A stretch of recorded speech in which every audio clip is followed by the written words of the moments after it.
O Rodrigo Constantino não cansa de passar vergonha. Eu quero dividir com vocês aqui um trechinho de um bate-boca que houve entre o Constantino e o Joel Pinheiro da Fonseca na Jovem Pan ontem. Porque isso vai servir para a gente entender não tanto o conteúdo daquilo que foi dito, mas a dinâmica desses debates na internet, como isso se dá. E depois disso eu quero analisar um outro caso também que envolve... Bem, eu vou explicar mais adiante. Então vamos primeiro ouvir aqui o que aconteceu ontem na Jovem Pan entre Constantino e Joel. Ouçam. Segurança são vacinas experimentais, né? Grávidas, certos grupos não passaram por testes ainda, e mesmo assim nós estamos vendo o Dr. Fauci e companhia voltando a falar em restrições, em uso de máscaras, mesmo depois dos e-mails vazados que o próprio Fauci fala que isso não funciona muito, né? Mesmo depois de 70% de populações vacinadas por aí, nós estamos vendo o mesmo discurso de novo. Então é preciso manter a postura cética de um liberal, de um jornalista ou de um cientista para poder fazer as perguntas incômodas. Afinal de contas, eu, pelo menos, não sou lobista de vacina e nem vendedor de imunizante. Vamos lá, primeiro, quanto à questão da máscara, você desinforma mesmo. Não sei que e-mail você está falando, mas os estudos mostram que sim, as máscaras, especialmente máscaras com a PFF2, elas são eficazes sim. Sim, eu vi, mas não tem nada a ver no sentido que você está falando. Elas são eficazes sim contra o alaçamento da Covid. E negar isso é simplesmente desinformação. Agora, o segundo ponto, Rodrigo, deixa eu te dar uma aula. Deixa eu te dar uma aula. Você está desinformando o Rodrigo. Respeite minimamente, Rodrigo, pelo amor de Deus, respeite minimamente o público e deixe o outro falar. Você se diz liberal, mas não é nem na defesa de ideias e nem na prática, é autoritário na sua prática de debate. Deixa eu te dar uma aula aqui sobre o que é ser liberal. Liberal significa defender a sua liberdade, contanto que você não prejudique o bem-estar dos outros. A gente no Brasil já convive com um famigerado passaporte de vacina. Você já foi pra Amazônia? Você teve que se vacinar contra a febre amarela. Isso é a coisa mais normal do mundo. Você tem filhos registrados numa escola brasileira, matriculados numa escola brasileira, você tem que dar carteirinha de vacinação. É por isso que o Brasil é um sucesso com relação às vacinas e é por isso que os Estados Unidos está com taxas de negacionistas de vacinas altíssimas. Leia uma reportagem já da mídia americana da enfermeira do Alabama contando dos pacientes negacionistas que morrendo de Covid imploram pela vacina. Essa é a realidade trágica. Essa é a realidade trágica. Essa é a realidade trágica de muitos nos Estados Unidos, Rodrigo. Não negue a vacina, não fique com esse discurso negacionista. Vá atrás. Você tá bem pra China. Mais mortes de pessoas. Nossa, a liberdade de não levar uma picadinha no braço. Nossa, a liberdade de não levar uma picadinha no braço. Que besteira é essa? É o bem de todos. Depende, a liberdade individual depende de regras, Rodrigo. Não é anarquia. Você não aprendeu isso ainda. Você está na escala mais iniciante do que é liberalismo. Mais uma vez, a gente está em quase agosto de 2021 e ainda tem Constantino falando sobre vacina, sobre máscara, questionando a eficácia dessas coisas. Sinceramente aqui, eu tenho que dizer isso, mas eu acho que... Eu tenho minhas dúvidas se realmente Constantino acredita no que ele fala, Eu acho que ele é um personagem, ele vestiu esse personagem do polemista e ele, todo dia de manhã, ele decide qual posição polêmica eu vou defender hoje, Qual posição esdrúxula eu vou defender? Qual assunto eu posso explorar aqui para horrorizar as pessoas? Porque não é possível que uma pessoa, racional, consciente, com o mínimo de bom senso, defenda certas posições que ele defende. Não é possível. Tem que ser um personagem. E eu achava isso em relação ao Olavo de Carvalho, que é alguém que simplesmente um dia acordou, eu vou vestir esse personagem aqui e eu vou horrorizar as pessoas.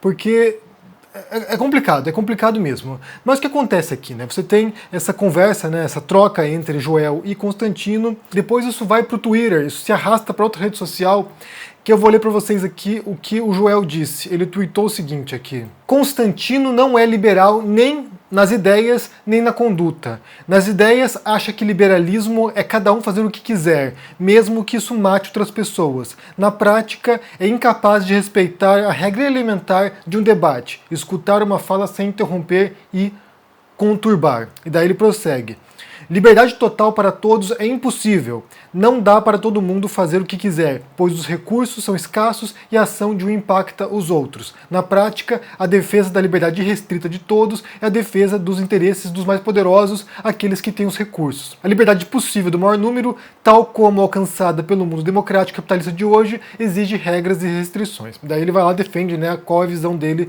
de liberalismo. E o Constantino responde, retruca na rede social aqui, pegando essa fala do Joel, e daí diz o seguinte aqui, Rodrigo Constantino: Joel, café com leite, bate num espantalho para defender autoritarismo coletivista em nome do liberalismo. É arrogante e acha que pode me dar aulas, ou seja, típico liberal, entre aspas, do MBL. Daí eu quero fazer com vocês hoje, como eu falei, é analisar um pouquinho essa dinâmica do debate, obviamente, que é o que a gente faz frequentemente aqui. Só que antes disso, eu quero pegar e falar um pouquinho sobre essa noção aí, sobre essa definição de liberalismo que é adotada pelo Joel e que o Constantino recusa. O Constantino acha que um governo, por exemplo, um Estado não pode ditar para que seus cidadãos usem máscaras ou vacina para salvar a vida das pessoas, para evitar mortes. Ele acha que isso aí é uma invasão não autorizada, é uma invasão imprópria das liberdades individuais de um indivíduo numa sociedade. E daí, Para isso a gente tem que falar de liberalismo. Eu só vou abrir um parênteses aqui antes de entrar nesse tópico do liberalismo, porque daqui a pouco vai ter alguém aqui fazendo vídeo me refutando, dizendo que o liberalismo justificou a escravidão, que os liberais tinham escravos. Ou seja, vai vir um monte de gente falando que eu estou defendendo o liberalismo. Eu não sei se tem algum outro curso além da filosofia. Eu não sei, eu realmente estou dizendo aqui que eu não sei, né? Porque eu estudei filosofia, não fiz outros cursos. Eu não sei se tem outros cursos além da filosofia que faz o esforço real e concreto, e genuíno e sincero de entender os pensamentos dos filósofos. A filosofia, né, acadêmica, o trabalho acadêmico da filosofia, né, quando você vai para a universidade, você faz esse trabalho de pegar um texto de um filósofo, de um autor como John Locke, por exemplo, um autor liberal, de pegar um texto de um autor como Marx, né, um autor comunista, de pegar um texto como Platão, né, que era um autor da Grécia Antiga, que não tinha nem sequer essa divisão entre esquerda e direita na época, de pegar esses autores e tentar analisar esses autores sem pré-julgamentos, sem chegar nesse autor já cheio de pedras na mão, tentando refutar esse autor. É você entender a dinâmica do pensamento daquele autor. O que ele queria dizer na sua estruturação argumentativa, inclusive, né? O que ele queria dizer e se o modo como ele defende suas ideias é coerente. Então, se, por exemplo, a gente pega aqui, como diz o Joel aqui, falando que o Constantino não é liberal. Se a gente vai para a literatura liberal, estudar o que os autores liberais disseram, não significa que você concorde com esse autor liberal.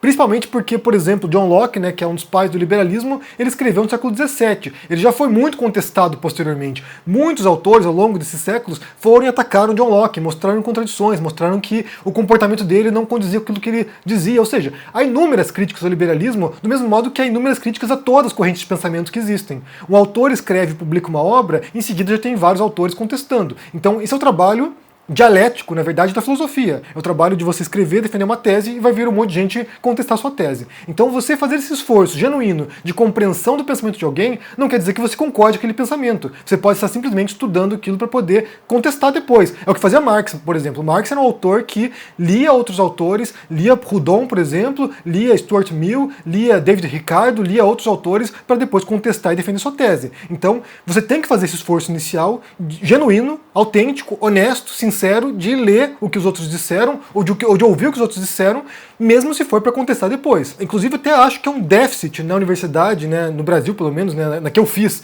na Federal do Paraná, que a gente não estudou tantos autores liberais assim. A gente viu de maneira pincelada alguns autores, mas não houve um aprofundamento sobre o pensamento do Locke, por exemplo, ou o pensamento do Stuart Mill. Não houve isso. Eu fui estudar depois essas coisas, né, para poder conhecer, porque esses pensadores liberais, eles foram determinantes para a política do século XIX em diante. Ou do século XVIII em diante, inclusive, né? A Revolução Americana nos Estados Unidos, quando há a guerra entre Estados Unidos e Inglaterra, né, para a independência dos Estados Unidos, foi uma revolução movida por ideias liberais, movida por ideias como do John Locke. A Revolução Francesa também foi, em grande parte, movida por ideias liberais. Tanto que a Declaração Universal do Direito do Homem e muitas constituições pelo mundo, né, constituições de democracias liberais, são democracias com direitos resguardados, essas constituições são fundamentadas em princípios estabelecidos por autores liberais. As revoluções de independência na América Latina, como o de Simão Bolívar, do San Martín, também foram motivadas, em parte, pela Revolução Francesa, que se espalha como um rastilho de pólvora pelo mundo, né? O mundo pega fogo depois da Revolução Francesa, mas também foram motivadas por pensadores liberais. Então, a gente não pode aqui menosprezar o impacto que as ideias têm sobre o mundo, né? Essas ideias, elas vão lá e determinam comportamentos, determinam práticas políticas, e esses autores são cruciais. E eu vi gente aqui dizendo, né, quando houve esse bate-boca aqui entre Joel e Constantino, que pouco importa o que o Locke disse, ou que, sei lá, algum autor liberal disse. Se o cara diz que ele é liberal, ele é liberal. E isso é um equívoco, porque a gente está circulando, né, nós estamos inseridos num rol de ideias e ideologias que nos permeiam. Então, por exemplo, se a pessoa se diz liberal, ela em tese estaria defendendo ideias de autores liberais que vão e codificam esses elementos, né? O que são os princípios básicos do liberalismo, né? Você não pode se dizer liberal se você defende um modelo de uma monarquia absolutista, por exemplo. Está em oposição uma coisa da outra. Você não pode se dizer comunista se você defende o livre mercado, porque está em oposição uma coisa à outra. Então, quando você se diz comunista, você está inserido num contexto e num mundo de ideias que vão determinar as suas propostas políticas e sociais. Então, se o Constantino se diz liberal, de certo modo, ele deve às ideias de autores liberais. E daí o que dizem esses autores liberais sobre essa questão apresentada pelo Joel, né? Porque o Joel diz que a liberdade não é irrestrita, que os liberais também são constrangidos pelo direito individual dos outros, né? E daí eu quero citar aqui 2 trechos. Um trecho é do John Locke, que é o segundo tratado sobre o governo civil, é um texto de 1660, que o Locke diz o seguinte, como eu disse, o Locke é um dos pais do liberalismo filosófico, né? Ele fala o seguinte: cada um é obrigado não apenas a conservar sua própria vida e não abandonar voluntariamente o ambiente onde vive, mas também, na medida do possível e todas as vezes que sua própria conservação não está em jogo, velar pela conservação do restante da humanidade, ou seja, salvo para fazer justiça a um delinquente, não destruir ou debilitar a vida de outra pessoa, nem o que tende a preservá-la, nem sua liberdade, sua saúde, seu corpo ou seus bens. Para que se possa impedir todos os homens de violar os direitos do outro e de se prejudicar entre si, e para fazer respeitar o direito natural que ordena a paz e a conservação da humanidade, cabe a cada um neste estado. Aqui ele fala do estado da natureza, né, que é antes do contrato social, que seria quando a gente está regido por leis. Cabe a cada um, neste estado, assegurar a execução da lei na natureza, o que implica que cada um esteja habilitado a punir aqueles que a transgridem com penas suficientes para punir as violações. Então aqui você tem um dos pais do liberalismo, John Locke, falando justamente aquilo que o Joel disse. Não há liberdade restrita. Não há direito restrito. As pessoas, elas estão numa sociedade. Se você estiver sozinho no mundo, numa ilha deserta, você faz o que bem entender. Mas se você está numa sociedade, você está constrangido pelo direito dos outros, pela liberdade dos outros e pela liberdade da vida do outro também. Então quando a gente fala, por exemplo, da questão agora da vacinação, né, da pandemia, e da restrição de certos direitos individuais nossos para poder preservar a vida dos outros, porque quando você tem que vacinar, a vacinação não é apenas para você, é para o outro, né? Ou principalmente para a sociedade, porque é preciso que haja, né, que atinja um número mínimo de pessoas vacinadas para que a gente controle o contágio. Então você cercear nesse sentido o direito de o outro não andar sem vacinação por aí, é, de certo modo, essa visão de pensar na sociedade como tal, né? Não apenas no indivíduo, mas nos outros também. E aqui fica explícito, né? John Locke falando, você tem o direito de autopreservar a sua vida, mas sempre que possível, você deve também preservar a vida dos outros. Você deve preservar a vida de toda a humanidade. E a máscara também serve para isso, né? O uso da máscara também tem sentido. Você pôr a máscara e outra pessoa pôr a máscara, são 2 barreiras de proteção para que você, se estiver contaminado, não contamine os demais, e se o outro estiver contaminado, ele não te contamine. Então é um modo que você tem como integrante de uma sociedade, porque nós não somos ilha, nós estamos em contato com os outros, para que a gente possa preservar a vida dos outros. E isso está na essência da mensagem do John Locke, que é o pai do liberalismo filosófico, né? E daí eu quero ler um outro trecho, que é de um autor chamado John Stuart Mill, que também é um autor liberal, e o texto se chama Sobre a Liberdade. É um texto de 1859. E o Stuart Mill fala o seguinte: ninguém está a dizer que as ações devam ser tão livres como as opiniões. Pelo contrário, até as opiniões perdem sua imunidade quando as circunstâncias em que são expressas são tais que a sua expressão constitui efetivamente uma instigação a um ato danoso. Depois, mais adiante, ele prossegue. Qualquer tipo de atos que causem dano injustificável a outros podem ser controlados e, nos casos mais importantes, precisam absolutamente de o ser, pelos sentimentos desfavoráveis das pessoas e, quando necessário, pela sua intervenção ativa. A liberdade do indivíduo tem de ser essa limitação, não pode prejudicar as outras pessoas. Então aqui você tem outro autor que é fundamental no liberalismo filosófico também, que é o John Stuart Mill, dizendo claramente aqui nem pode ser que o Constantino possa contestar alguma coisa e dizer que há um espaço para interpretação. Você tem John Stuart Mill, que também é um autor que pertence a uma corrente chamada utilitarista, né, que se insere num guarda-chuva maior chamado consequencialismo, que diz que em algumas circunstâncias, indivíduos uma sociedade podem ter os seus direitos suprimidos, ou mesmo a vida suprimida, em prol do coletivo, em prol da sociedade. Então, o objetivo dessa visão ética é o maior bem-estar para o maior número de pessoas, mesmo que algumas pessoas tenham que pagar um preço para isso, às vezes, né? Nem sempre necessariamente. Mas você tem aqui o John Stuart Mill falando, olha, que em algumas circunstâncias é necessário suprimir a liberdade das pessoas para preservar a liberdade dos outros. Se a pessoa fizer um ato que é danoso para as demais, prejudicial para as demais, que põe em risco a vida das pessoas, há uma obrigação coletiva aqui da sociedade de punir essa pessoa. É claro que o Constantino não quer entender isso, porque ele acha, como diz ali o Joel, que o liberalismo é uma espécie de eu sou a lei universal, eu, indivíduo, né, faço o que eu bem entender, e os outros que se danem, e os outros que lidem com isso, que aguentem o meu comportamento. E é como ele age. Na verdade, o Constantino age como se ele fosse único no planeta, como se ele pudesse fazer o que ele bem entender, falar o que bem entender sem consequências. Ele certamente não compreende o que é liberalismo filosófico, né, que são as bases desse pensamento que ele diz defender. Ele certamente não compreende isso. Ele nem sequer faz esse esforço filosófico, né, como eu falei, de você se pôr na posição de ler o texto, de ler o que os autores dizem e de entender o que eles propõem. Mesmo se isso não for aplicável na vida real, mesmo se tiver consequências nefastas depois, mesmo se for contraditório, mesmo se isso for contraditório entre a ideia e a realidade também, né? Porque tem muita coisa ruim que aconteceu no mundo com boas intenções, entre aspas, né? Então ele não faz esse esforço, ele não compreende. E daí a gente avança para o segundo ponto, né, que eu quero falar aqui, que alguma pessoa que, sinceramente, gente, ela me dividiu isso aqui e eu não esperava que fosse tão pavoroso, né? Ela me perguntou se eu comentaria o debate que houve entre a Michelle Brea Soares e alguns jovens religiosos ali, e incluindo também a Ana Campagnolo, né? Eu até estava me perguntando ontem isso, né? Onde está a Ana Campagnolo, né? Que fim teve a Ana Campagnolo? Porque teve uma época que só falava dela, e ela desapareceu. E daí, de repente, essa pessoa fala para eu assistir esse debate, e são 5 horas de debate, eu não assisti inteiro ainda, assisti uma boa parte, mas não vi inteiro ainda. São 5 horas de debate, e a Michelle Brea Soares, ela é uma ativista trans, e ela entra numa live do Instagram desses jovens aí religiosos para debater transexualidade, né? Debater transexualidade e gênero, porque eles estão ali falando sobre ideologia de gênero, entre aspas. Ideologia de gênero é essa noção de que há uma pauta ideológica para converter jovens nas escolas em gays, em transexuais, ou seja, que a esquerda quer transformar as pessoas, quer destruir as famílias e quer transformar as pessoas em gays.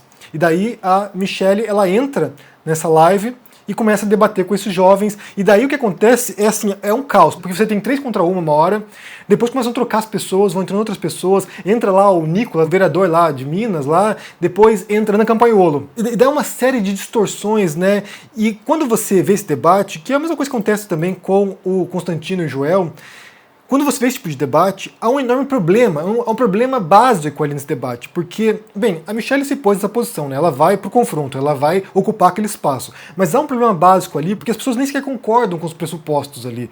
Tem um desses participantes, chama JP, que ele fala justamente isso, né? Ah, a gente parte de pressupostos diferentes, e de fato eles partem de pressupostos diferentes, porque esse grupo aí de jovens, né, eles partem do pressuposto da fé. Ou seja, não há evidências para aquilo que eu acredito porque eu acredito, né, eu tenho fé nisso, e se você mostrar evidências contrárias, eu não vou aceitar porque isso está em desacordo com a minha fé. A fé é mais importante do que as provas, a fé é mais importante do que as evidências.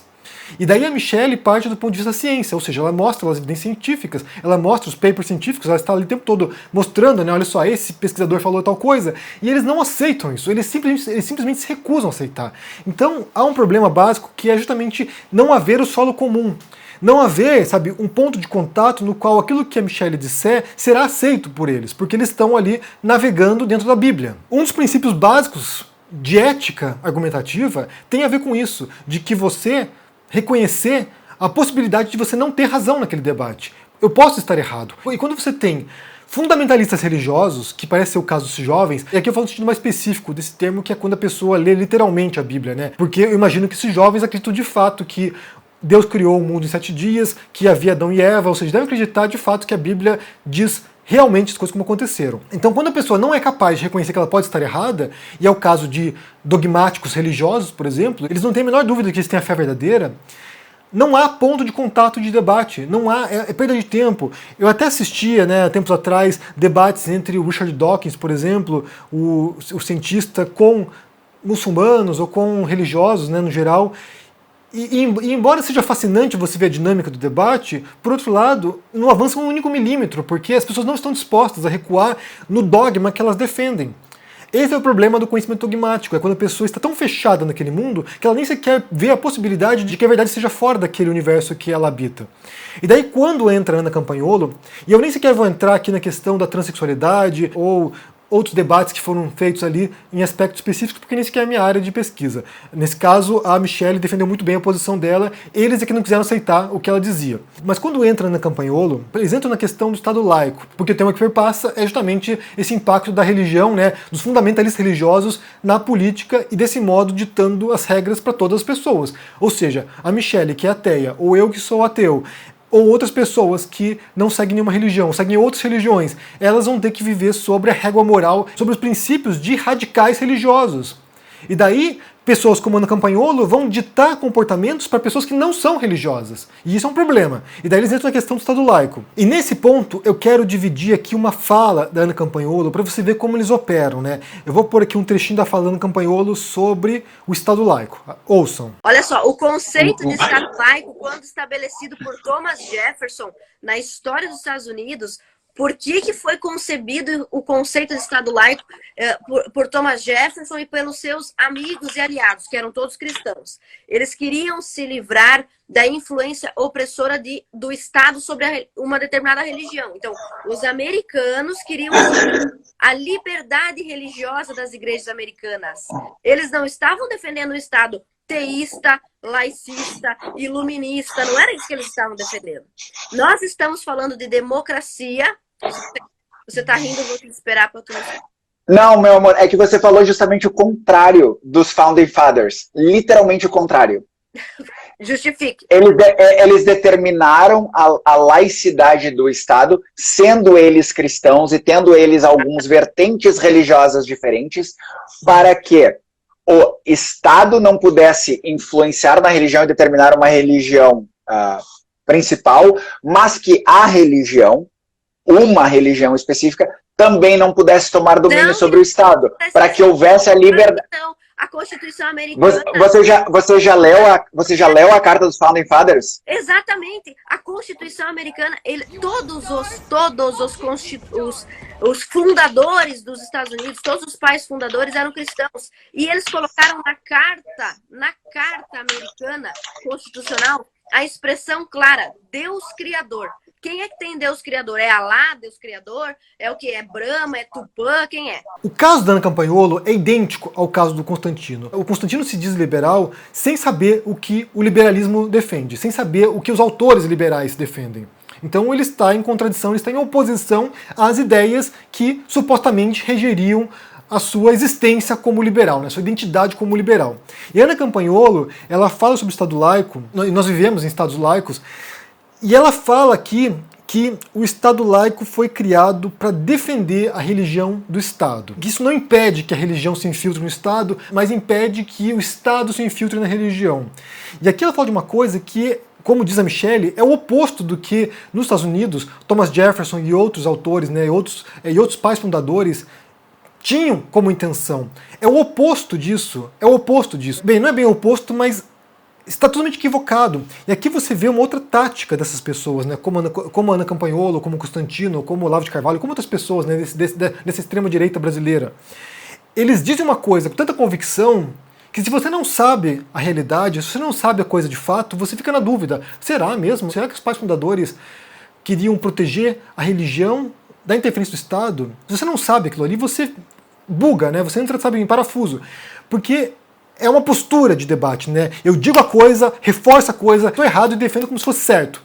Porque quando você lê a Constituição norte-americana e quando você lê o que o Thomas Jefferson fala sobre isso, você percebe ou que a Ana Campagnolo não tem a capacidade de compreender o que o Jefferson disse, ou ela está mentindo nesse debate. Ela está distorcendo intencionalmente para vencer o debate, entre aspas, aqui, né? Porque eu vou ler para vocês aqui o que o Thomas Jefferson fala sobre Estado laico. Essa é uma carta que o Jefferson escreveu à Associação Batista de Danbury.